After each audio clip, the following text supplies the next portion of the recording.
अगर आप भी क्लास 12th में हैं और इस बार बोर्ड एग्जाम देना चाह रहे हैं, ऑर्गेनिक केमिस्ट्री में एक पोर्शन है कन्वर्जन।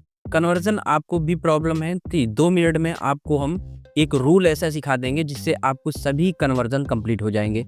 ये हमारा कन्वर्जन नंबर 2 है। पहला अगर नहीं देखें तो आप प्लेलिस्ट में चेक करके आप देख सकते हैं। तो आज रूल नंबर 2 क्या है समझिएगा। रूल नंबर 2 में हम ये बताएंगे कि रूल नंबर 2 में ये आप जानिएगा कि अगर सपोज करिए कि एक कार्बन एटम से आपको मल्टीपल कार्बन एटम, या हम कहें कि इंक्रीजिंग करना है, कार्बन एटम को हम इंक्रीज कर दें, तो सपोज करिए तो रूल नंबर 2 हमारे यही कहता है कि इंक्रीजिंग कार्बन एटम्स कैसे इंक्रीज करें, ऐसा क्या रिएजेंट डालें कि कन्वर्जन में carbon number of atom increase हो जाए। तो 2 रिएक्शन आप लोग को ले, एक नेम रिएक्शन है, आप सभी जानते होंगे वुड्स रिएक्शन, ध्यान से समझिएगा वुड्स रिएक्शन। एक रिएक्शन है बेटा कोरी हाउस रिएक्शन, या इसी को बोलते हैं कोरी हाउस सिंथेसिस, समझना। दोनों रिएक्शन बहुत इंपॉर्टेंट है। करना क्या जी, वुड्स रिएक्शन में सपोज करिए कि कोई एक कार्बन एटम है, सिंपल क्या एक नंबर ऑफ कार्बन एटम शुरू में क्या है, एक। इसमें हमको पता है वुड्स रिएक्शन में रिएजेंट क्या होते हैं बेटा, ether in the presence of sodium का यूज करते हैं।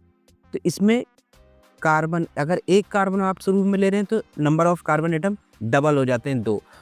और कोरी हाउस सिंथेसिस में शुरू में अगर हम कहें कि 2 कार्बन एटम है, 2 कार्बन एटम के हैं चेन, और इसमें हम कॉपर आयोडाइड के साथ लिथियम मिला दें और in the presence of alkyl halide, suppose करिए हम ले लेते हैं यहाँ पे CH3Cl, तो यहाँ में नंबर ऑफ कार्बन एटम कितने बन गए, 3। यहाँ से एक इंपॉर्टेंट बात समझ में आया, जो वुड्स रिएक्शन है वो even number of carbon chain increase करता है, जबकि कोरे हाउस सिंथेसिस में odd number of carbon increase करता है। ये इंपॉर्टेंट बात है इसका। सर ये तो बता दिए, एक एग्जांपल बताइए। हाँ देखो, अगर आपको कन्वर्स करना है, अगर कोई एग्जाम में आ गया कि बताओ बेटा मीथेन से आपको बनाना है ब्यूटेन, क्या बनाना है बेटा, सिंपल थी, मीथेन से ब्यूटेन, तो हमें कुछ नहीं करना पड़ेगा। तो पहले CH4 है, मान लेते हैं मीथेन CH4 है। बस यहाँ पे नोट करने वाली बात है कि पहले मीथेन को एक्टिवेट कर देते हैं।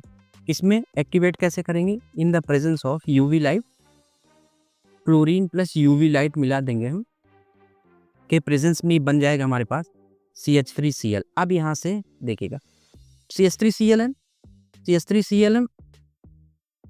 तो यहाँ से हम अब क्या करेंगे, हमको मीथेन से ब्यूटेन जाना है बेटा। तो वुड्स रिएक्शन अगर हम यहाँ पे एल्किल हाइलाइड, यहाँ है ईथर और सोडियम मिला देते हैं बेटा, ईथर और सोडियम मिला देते हैं, तो हमें फॉर्मेशन क्या हो जाएगा बेटा, यहाँ से नंबर ऑफ कार्बन डबल हो जाएगा, और नंबर ऑफ कार्बन यहाँ 1 है तो डबल क्या हो जाएगा, यहाँ पे हम इसको लिख सकते हैं CH3, हाँ या ना, ठीक।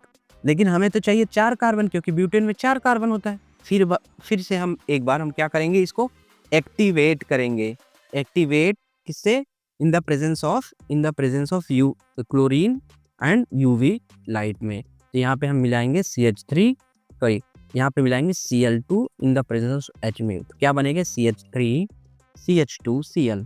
फिर वही process, Wurtz reaction, ether in the presence of sodium, तो क्या बनेगा, अब हम 2 कार्बन हो गया, तो 2 कार्बन से हमारा क्या फॉर्मेशन हो गया बेटा, 4 carbon butane, CH3 CH2 and CH3। इस तरह से हम मीथेन को कन्वर्ट किए ब्यूटेन में। आई होप ये बात समझ में आया होगा। सेकेंड चीज, अभी ये तो मैं एक एग्जांपल लिया मीथेन का ब्यूटेन के साथ, एक आपको होमवर्क दे रहे हैं। अगर आपको सपोज करिए कि दिया है आपको मीथेन से प्रोपेन बनाना है, क्या मीथेन से क्या बनाना है, प्रोपेन। हमें पता है प्रोपेन ऑड नंबर वाली चेन है, तो क्या लगाएंगे, इसमें हिंट है आपके लिए, ये होमवर्क है, आप लोग सब करिएगा। इसमें क्या लगाएंगे, ये कन्वर्जन आपको करना है। Thank you.